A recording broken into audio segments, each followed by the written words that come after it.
Hello, unstoppable real estate investors. I'm Rihanna Starr, your hostess, and my guest is Jason Malabute, Malabute.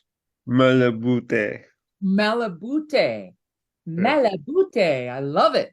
And Jason is has got such an inspiring story to tell, and we will be getting right into that in a moment. We meet 3 days a week on the podcast, Mindset and Marketing Mondays at 6 p.m. on Mondays, Wednesday, Top 5 Percenters podcast, which is today. People who've made it in real estate investing who can inspire everybody else with what they did, how they're sharing their success stories. And then on Fridays, we do a member spotlight at noon Eastern. So, Jason, welcome aboard. I'm so excited to have you. Look forward to learning more about you. I'm curious, why did you agree to be on my podcast?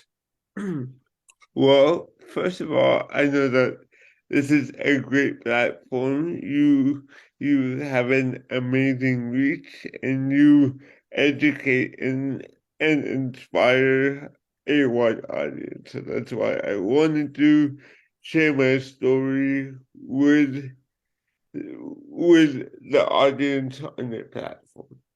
Nice. I love it. Now, you might be noticing that Jason's speech is a little different. He's not drunk.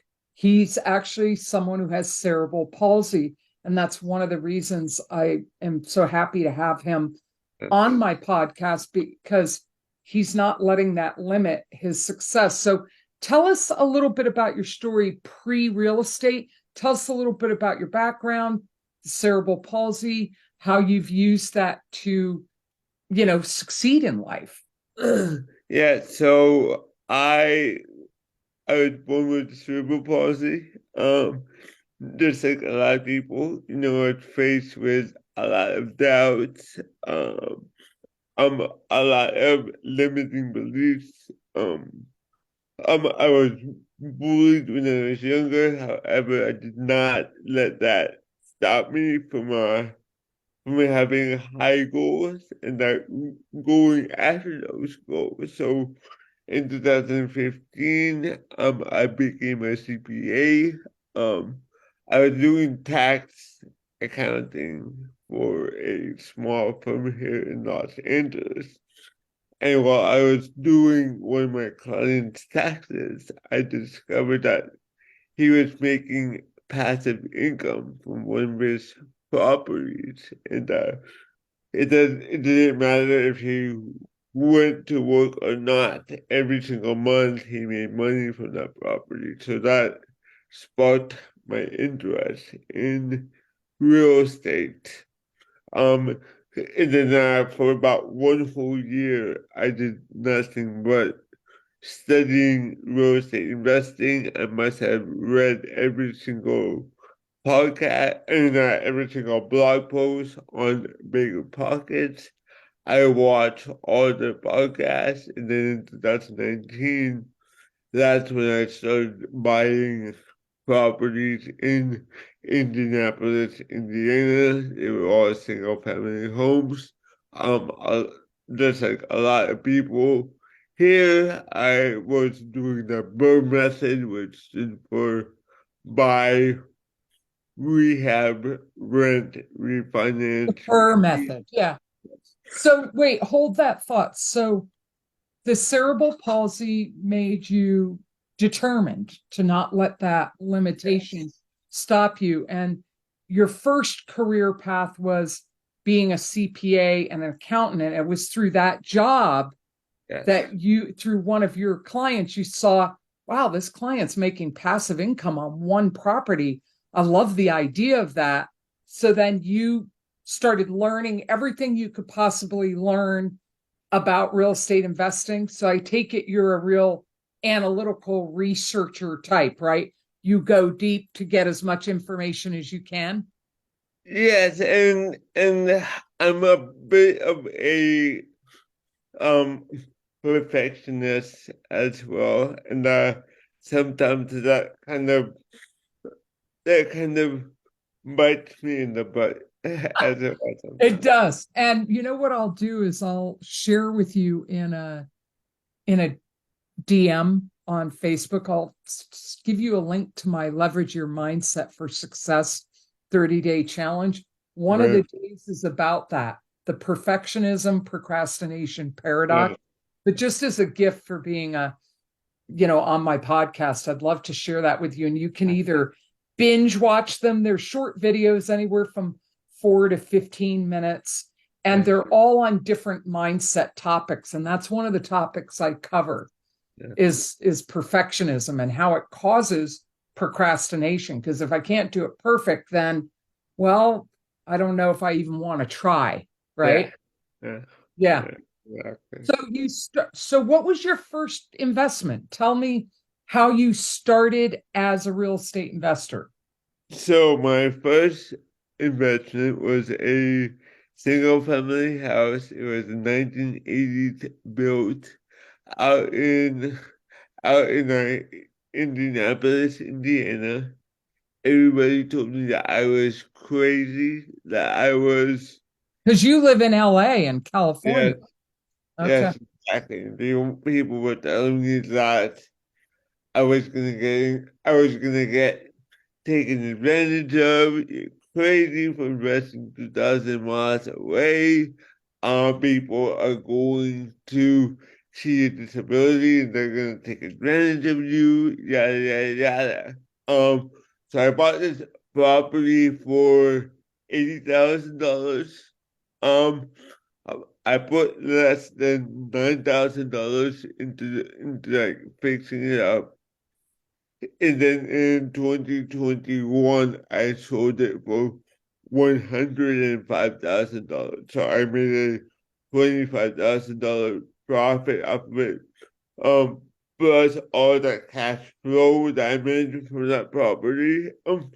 So I am still waiting to be taken advantage of.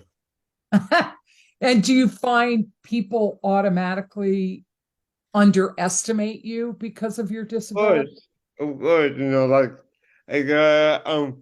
I feel like that's the story of my whole life. So that's why I always have a good chip on my shoulder, and I do that. I mean, I carry that with everything that I do in life, not just in business and real estate, but also when it comes to other parts. Like, for example, going to the gym, um, things like that.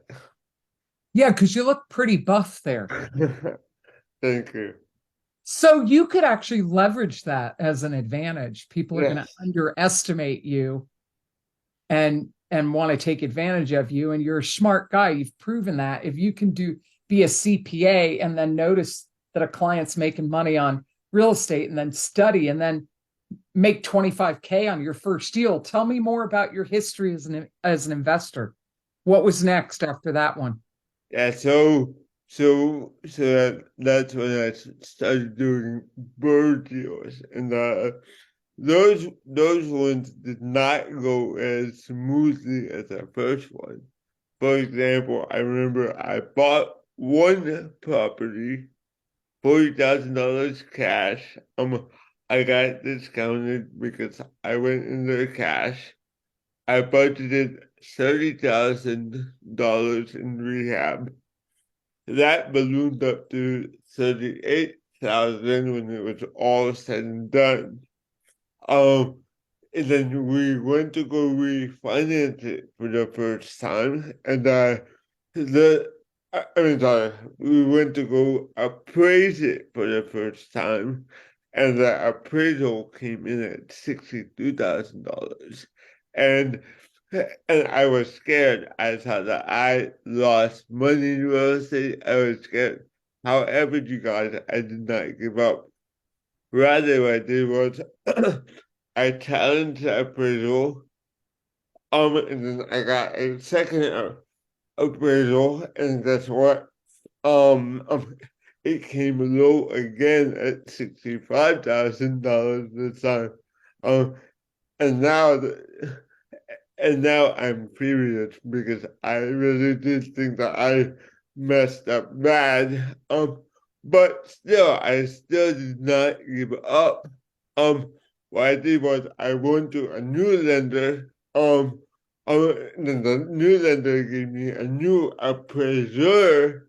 I sent the appraiser to the property, and finally, third luck was a charm because we got the appraised for $85,000, which is Wow.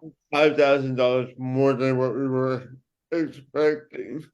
So the whole lesson to this, you guys, is that you should never take no for an answer and always uh, and if there's somebody does not do what you want up front, find somebody else who's going to do the job Yeah, correctly. don't just lay down and die and take the first appraisal Exactly. or the first contractor or the first bid.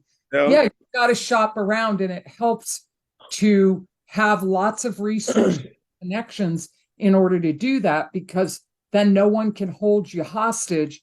You have options. You're not backed into a corner. Yeah. So then you got these couple of BRRRRs. So did you hang on to them and get good rental income from them? Yeah. So I hung on to them for a little bit and then I got the idea that I want to transition into multifamily. However, when I got the idea that I want to transition into multifamily, I told myself, okay, I want to go all in multifamily, so I want to sell these single family homes, and and I was hit with more bumps on the road when I tried to sell it because when I bought these properties, I was so excited to buy these properties, and I was green when I bought these properties that I didn't know how to read the inspection reports correctly. So I overlooked um a few of the uh, red flags on the inspection report. For example, um one of the properties had knob and tube wiring. And for those who doesn't know what's knob and tube wiring, that's really old wiring. And for a single family house, that could cost you 15,000 just to repair that. So to make the long story short, when it was time to sell, we listed this property for $85,000. And at first we were getting a lot of cash offers for this property, were well above our asking price because Nice. this was 2021, it was the top of the market.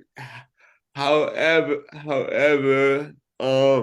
however, when people went to go to the property and do the due diligence, uh, all of them backed out because when they saw like the kind of repairs needed for the property, um, in fact, in fact, one of our offers actually was asking for a $25,000 credit for all the repairs, and I just said I just told my broker, no, we're not gonna give anybody a $25,000 credit on repair. So so yeah, again, you guys, I did not let that discourage me. I did not give up. What I did was I told my broker to please remove it from the market. And then I actually reached out to my network myself. I found one of my friends who is more bullish about single family real estate.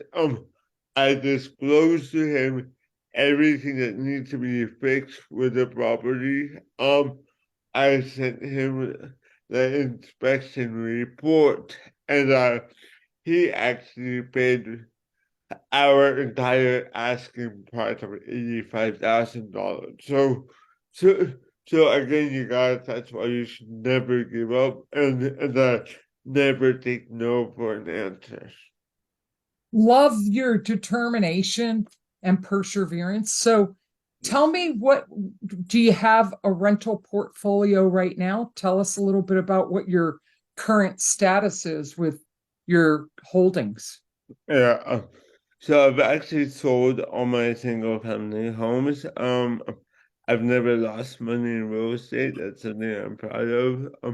And now I am focusing on multifamily. I'm going through both brokers and also direct to owner. Um, Actually, I was very close on the closing on my first multifamily deal back in January. The quick story on that is that I reached out to the owner of that property 10 months ago, and and at first he was not interested in selling his apartment building. However, in November, he had a death in the family. And then he said that he was open to revisit my offer. So, so what I did was I booked a flight out to Kansas City as soon as I can. Um, because once you have an opportunity, you gotta act fast. Um, I flew out to Kansas City. I got contractors to that property as soon as possible. We got bids.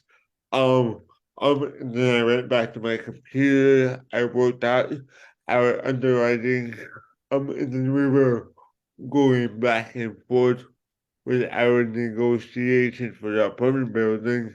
However, at the last minute, he he decided not to accept our offer. Oh, So how disappointing. So no, you're on the lookout for multifamily. What size are you looking for? yeah. So now that after that did not fall through, I felt like that was a sign from the universe, or like a sign from God that I had to think bigger, right? So I love that. yeah, so now we're looking for anything that is 40, that's 40 minimum up to 180 units in a B or C plus neighborhood in Indianapolis or Kansas City that's built between 1960 to about 2002. That's our buy box right now. Okay. So if you're watching this, because we post this in over 100 groups, Yeah. you are someone who is doing multifamily syndications. You're finding units that are you're finding multifamily units that are anywhere from 40 to 100 units. Please contact Jason Malabute. Yeah, Malabute. and Malabute. that is 42 about 180. That's Okay, 42 180. to 180. So Mm-hmm. that's quite a range. Mm-hmm. And yes, so if you're someone who's um dealing in the multifamily market of finding multifamily opportunities for people, put Jason on your buyers list and reach out to him. So Jason, I'm wondering, how long have you been in real estate investing? How many years? So I started studying back in 2018. Then I started buying in 2019. So just 5 years, 4 years of investing, five studying. So you just really jumped in and you've had some success with single family. You're switching over to multifamily. Other than cerebral palsy, What's been the biggest challenge for you as a real estate investor? Well, just just like most investors, it's finding deals that actually pencil out, because within 2020, 2021, I felt like people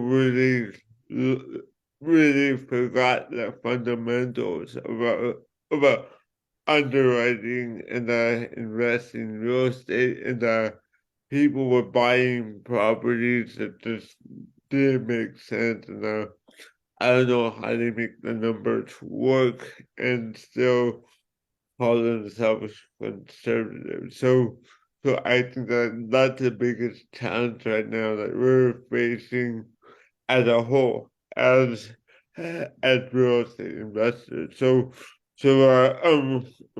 we just have to be patient and at the same time being creative in how we find and structure deals. So let me ask you, if you had a rooftop message, something that you're standing on a rooftop and you have a captive audience, and you could impart wisdom that people would really hear and heed, what would your rooftop message, your message of inspiration be?